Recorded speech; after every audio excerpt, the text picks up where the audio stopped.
Here is a quick, easy way you can predict a reversal. What you would want to do to start with this is find your trend. Your overall trend is down, making lower lows, lower highs. What I like to do is find the previous highs using the body of the candles.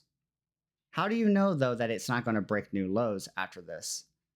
Well, when it pushes up and breaks previous highs, let's retest body of the candle, squeezes and breaks and closes above previous highs, this would be your entry for reversal. This is reversing.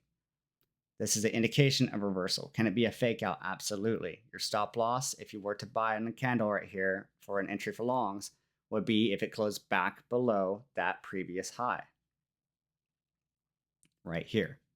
But if it didn't, more likely, if it broke one high, it's moving where? To its next high.